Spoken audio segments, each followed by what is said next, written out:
E aí, hoje a gente vai desvendar um negócio que parece um bicho de sete cabeças, mas que no fundo, olha, é super elegante e poderoso. Tô falando das leis de De Morgan. Se só de ouvir palavras como conjunção, disjunção, já bate aquele frio na espinha, relaxa. A gente vai mergulhar nisso e mostrar como é tudo bem mais simples. E esse medo, sabe, não é coisa da imaginação de ninguém. Uma das fontes que a gente usou para montar esta análise aqui foi bem direto ao ponto. Diz que a maioria dos candidatos se desespera quando vê esse assunto no edital. É uma reação super comum. Mas a promessa é que, no final, essa história vai ser outra.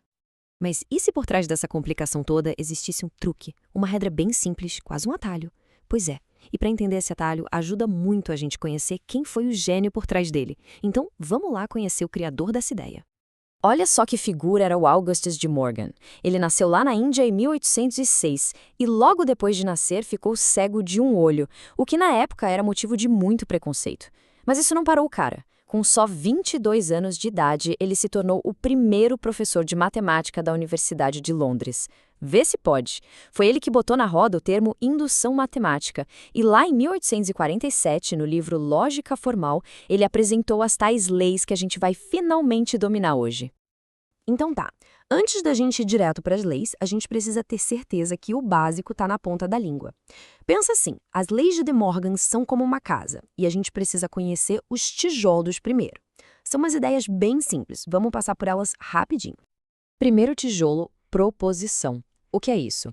É só uma frase que a gente consegue dizer se é verdade ou mentira. Por exemplo, o céu é azul. Isso é uma proposição. Agora, se eu pergunto, que horas são? Isso não é uma proposição, né? É uma pergunta, não dá para dizer se é verdadeiro ou falso. Simples, né? Beleza, próximo passo, negação. O símbolo é aquele tio. E o que ele faz? Ele só inverte o valor de uma proposição. Se o céu é azul, é verdade, a negação, o céu não é azul, passa a ser falsa. É tipo um interruptor de luz da lógica. Liga e desliga o verdadeiro. Agora, a conjunção é o nosso E da lógica. O símbolo dele é aquele chapéu. Pensa na frase, choveu e trovejou. Para essa frase inteira ser verdade, o que precisa acontecer? As duas coisas. Tem que ter chovido e tem que ter trovejado. Se só uma aconteceu, a frase toda é falsa. E para fechar o básico, a disjunção, que é o nosso ou. O símbolo é um V. Imagina a frase vou à praia ou ao cinema. Para essa frase ser verdade, basta que pelo menos uma das coisas aconteça.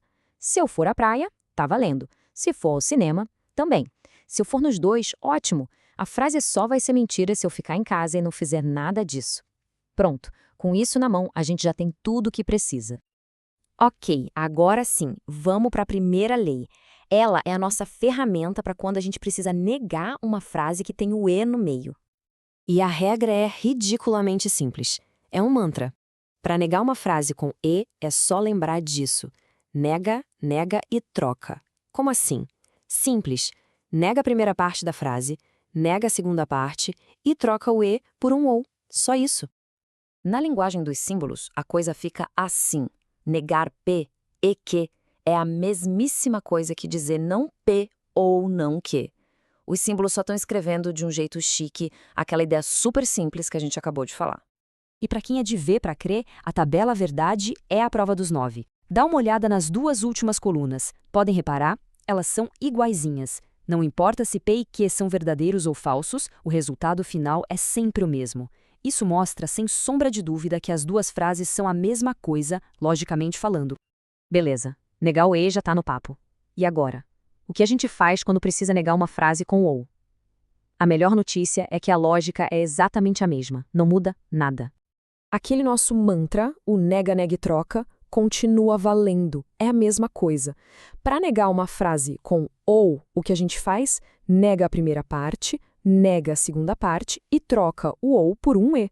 É um espelho da primeira lei. Em símbolos, fica assim: negar P ou que é a mesma coisa que não P e não que. Perceberam? É a mesma estrutura da primeira lei, só que o ou virou e. E, de novo, a tabela verdade está aí para provar. As colunas de resultados são idênticas, um espelho da outra. É essa consistência, essa previsibilidade que faz essas leis serem tão poderosas e, no final das contas, tão fáceis de guardar. Bom, Teoria é legal, mas a mágica mesmo acontece na prática, né? Então vamos pegar tudo isso que a gente viu e usar para resolver uma questão de verdade, uma que caiu num concurso. O desafio é o seguinte: a frase é: ontem trovejou e não choveu.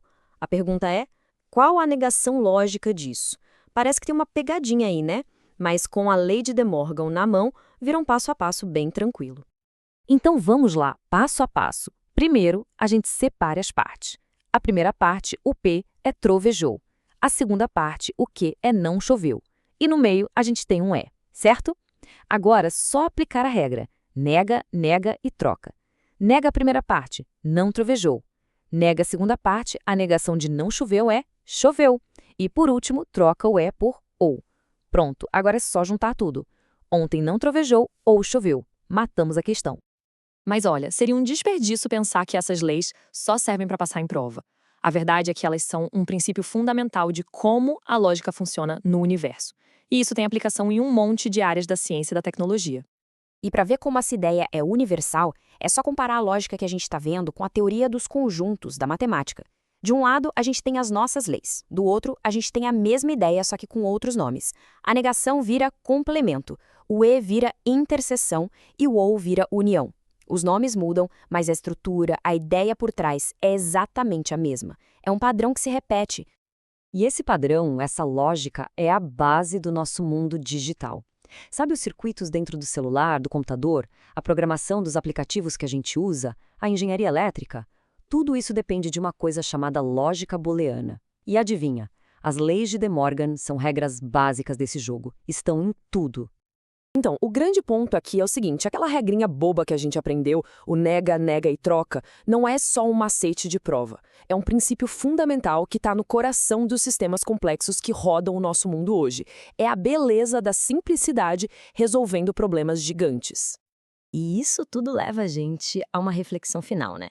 Se uma regrinha tão simples consegue desvendar um problema lógico como a negação, quantos outros problemas por aí, que parecem gigantes e impossíveis, sejam na ciência, na tecnologia ou até na nossa vida, não estão só esperando alguém descobrir qual é a sua lei de De Morgan escondida? A sua regra é simples e elegante? Fica aí a reflexão. Valeu pela companhia.